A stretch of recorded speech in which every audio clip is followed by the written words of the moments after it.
તો ચાલો દોસ્તો વાત કરીએ ડિપ્લોમા સિવિલ સેમ 2 ની અંદર આવતા એક મોસ્ટ ઇમ્પોર્ટન્ટ સબ્જેક્ટ સર્વેઇંગના મોસ્ટ ઇમ્પોર્ટન્ટ કન્ટેન્ટની. તમે જ્યારે સર્વે સબ્જેક્ટની તૈયારી શરૂ કરો છો ત્યારે સૌ પ્રથમ દોસ્તો અહીંયા ચેપ્ટર વાઇઝ તમને જે આઈએમપી ટોપિકો આપું છું એ ટોપિકો વ્યવસ્થિત તૈયાર કરજો. એ ટોપિકોમાંથી જ ક્વેશ્ચનો આવવાની ભરપૂર સંભાવનાઓ રહેલી છે અને તમે આરામથી 50+ માર્ક્સ લઈ શકો એવા આઈએમપી ટોપિકો સજેસ્ટ કરું છું. તો લેટ સ્ટાર્ટ કરતે હે શુભ શરૂઆત. તો પહેલું જ ઇન્ટ્રોડક્શનનું ચેપ્ટર છે એ આખું આઈએમપી છે દોસ્તો, કારણ કે એમાંથી ગમે ક્યારેક ને ક્યારેક રિપીટેશનમાં પૂછતા જ રહેતા હોય છે. તો ડેફિનેશન, પર્પઝ, યુઝ તૈયાર કરો, સર્વેઇંગના પ્લાન અને મેપનો ડિફરન્સ તૈયાર કરો. Principles of સર્વેઇંગ the most IMP છે દોસ્તો. 2 પ્રિન્સિપલ છે, વર્ડ ટુ વર્ડ યાદ રાખો. પછી સ્કેચ આની આપેલી છે, સ્કેચ સાથે દોસ્તો છે લખાણ બધું વ્યવસ્થિત તૈયાર કરજો. પછી પ્લેન સર્વેઇંગ અને જીઓડેટિક સર્વેઇંગનો ડિફરન્સ તૈયાર કરો અને ક્લાસિફિકેશન ઓફ સર્વે તૈયાર કરો.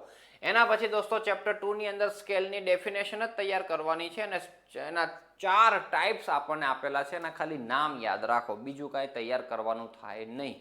એના પછી દોસ્તો આપણે આગળ વધીએ લિનિયર મેઝરમેન્ટ.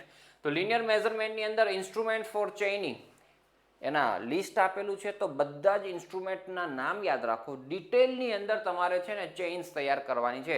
એમાં 20 મીટરની ચેઇન, 30 મીટરની ચેઇન ને બધી આપેલી છે, તો એમાંથી કોઈની પણ તમને સ્કેચ પૂછી શકે છે, તો એ સ્કેચ તૈયાર કરજો. એના પછી રેન્જિંગ આઉટ સર્વે લાઇન્સ મોસ્ટ આઈએમપી છે. 2 મેથડ છે આપણી પાસે, ડાયરેક્ટ રેન્જિંગ અને ઇનડાયરેક્ટ રેન્જિંગ, જેને રેસિપ્રોકલ રેન્જિંગ કહેવાય. તો indirect reciprocal ranging most IMP છે, ખાસ તૈયાર કરજો. આપણે લાઈવ ક્લાસીસની અંદર એનું પ્રેક્ટિકલ ડેમો આપીને તમને કામકાજ સમજાવેલું ઓફલાઈનની અંદર, તો એ દોસ્તો છે એ રેસિપ્રોકલ રેન્જિંગ મોસ્ટ આઈએમપીમાં આવે. લાઇન રેન્જર તૈયાર કરી નાખો. પછી ચેઇનિંગ ઓન સ્લોપિંગ ગ્રાઉન્ડ તૈયાર કરો અને આમાં ન્યુમેરિકલ્સ દોસ્તો તમારે તૈયાર કરવાના થાય, એના પણ નંબર્સ મેં તમને આપી દીધેલા છે, તો એ ન્યુમેરિકલ્સ તૈયાર કરજો.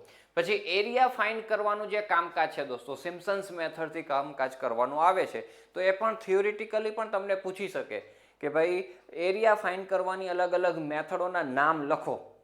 તો નામ દોસ્તો વ્યવસ્થિત તૈયાર કરી જજો અને કોઈ પણ 1 કે 2 એ ડિટેલની અંદર તૈયાર કરી જજો. ભલે મેં અહીંયા લખેલું નથી તેમ છતાં તમારે એ તૈયાર કરવાનું થાય.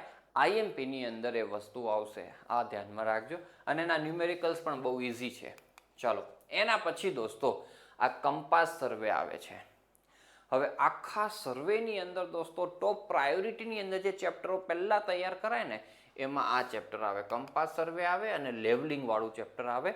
એ સૌ પ્રથમ દોસ્તો ફર્સ્ટ પ્રાયોરિટીની અંદર તમારે આ તૈયાર કરવા જોઈએ એવા ચેપ્ટરો છે.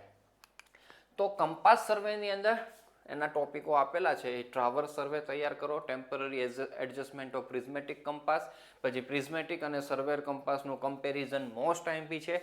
મેરિડિયન્સની ડેફિનેશન તૈયાર કરવાની છે. 3 પ્રકારના મેરિડિયન આપણને આપવામાં આવેલા છે. બેરિંગ્સ દોસ્તો આપવામાં આવેલા છે 2 પ્રકારના, WCB અને QB. તો એનો કન્સેપ્ટ વ્યવસ્થિત સમજી લેજો. થિયરીની અંદર પણ પૂછાય અને એના ન્યુમેરિકલ્સ પણ પૂછાશે, કન્વર્ટ કરવાના આવશે, બરાબર. WCBમાંથી QB અને QBમાંથી WCB એ મોસ્ટ આઈએમપી છે. પછી ફોર બેરિંગ અને બેક બેરિંગની પણ ડેફિનેશન, કન્સેપ્ટ બરાબર સમજજો, ન્યુમેરિકલ્સમાં કામ લાગતું હોય છે.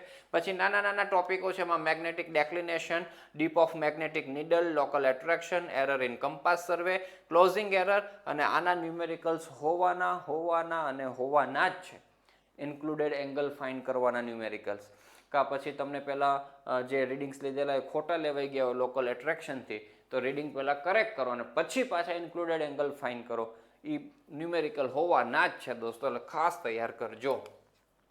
લેવલિંગની વાત કરીએ દોસ્તો, ચેપ્ટર નંબર 5. તો ચેપ્ટર નંબર 5માં પહેલા ડેફિનેશનો કે એ તૈયાર કરતા પહેલા તમારે આ થિયરીની અંદર આ થિયરી તૈયાર કરી દેવાની દોસ્તો. આ ચેપ્ટર 5 પ્રિપેર કરવું હોય ને તો પહેલા કન્ટુર્સની ડેફિનેશન, એના યુઝીસ અને એની કેરેક્ટરિસ્ટિક્સ થિયોરિટિકલ કન્ટેન્ટમાં તૈયાર થવી જોઈએ.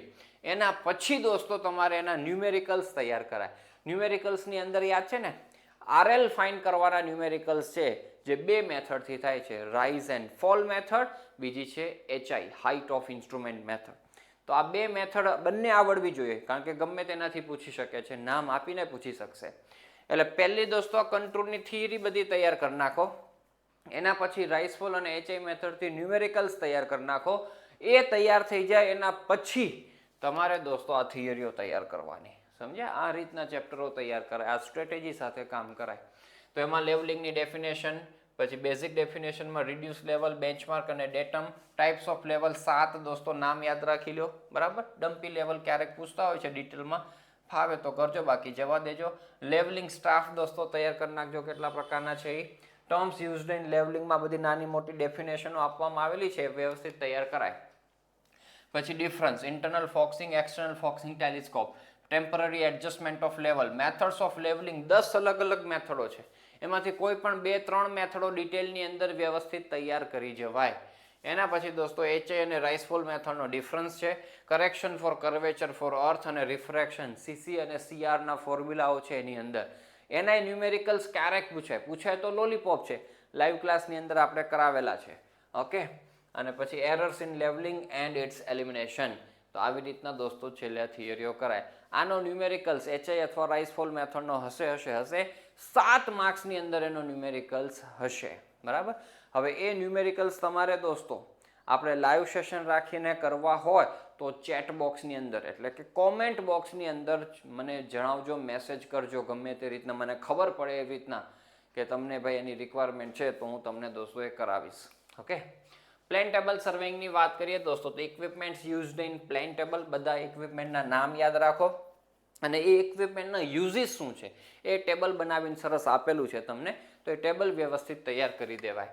પછી એડવાન્ટેજ અને disadvantage of plane table survey, orientation તૈયાર કરો, 2 રીતથી થાય છે, બાય મેગ્નેટિક નીડલ છે અને બાય બેક સાઇટિંગ, બંનેથી તૈયાર કરી દેજો.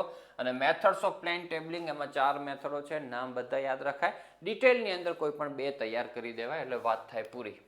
થિયોડોલાઇટની વાત કરીએ દોસ્તો, તો આખું ચેપ્ટર નથી તમારે, હવે તમારા સિલેબસની અંદર માત્ર અહીંયા મેં લાઈન કરી દીધી છે ત્યાં સુધી જ કરવાનું છે. તો ક્લાસિફિકેશન, યુઝિસ તૈયાર કરો, ડેફિનેશનોમાં આ ડેફિનેશન આપેલી છે એ તૈયાર કરો, અને ટેમ્પરરી એડજસ્ટમેન્ટ ઓફ થિયોડોલાઇટ તૈયાર કરો એટલે વાત થઈ પૂરી. અને સેમ 3ની અંદર દોસ્તો રૂમઝૂમ કરતું ફર્સ્ટ ચેપ્ટર તમને થિયોડોલાઇટનું આપવામાં આવેલું છે, એમાં અત્યારથી કહી દઉં, એમાં આ બધું છે જ, અને આ બાજુ એડ થઈ જશે દોસ્તો, એ આપણે બધું ભણશું. 3rd સેમેસ્ટરના લાઈવ ક્લાસ આપણે કરવાના છીએ. આ એમાં ચેપ્ટર 2 થઈ જશે, ટ્રિગોનોમેટ્રિક લેવલિંગ, તો એ પણ દોસ્તો સરસ ભણશું, પણ તમારે હમણાં કરવાનું નથી, તમારે અહીંયા 4th સુધી જ કરવાનું થાય સેમ 2 માટે. તો આવી રીતના દોસ્તો વાત છે. હવે ન્યુમેરિકલ્સ માટે લાઈવ ક્લાસની રિક્વાયરમેન્ટ હોય તો કોમેન્ટની અંદર દોસ્તો મેસેજ કરી અને મને જણાવજો. બાકી તમે ખૂબ સારી તૈયારીઓ કરો અને ખૂબ સારી રીતના પેપર લખી અને ખૂબ સારા માર્ક્સ મેળવો એવી શુભેચ્છાઓ અને શુભકામનાઓ સાથે આ વિડીયોની કરીએ આપણે સમાપ્તિ. Thank you so much.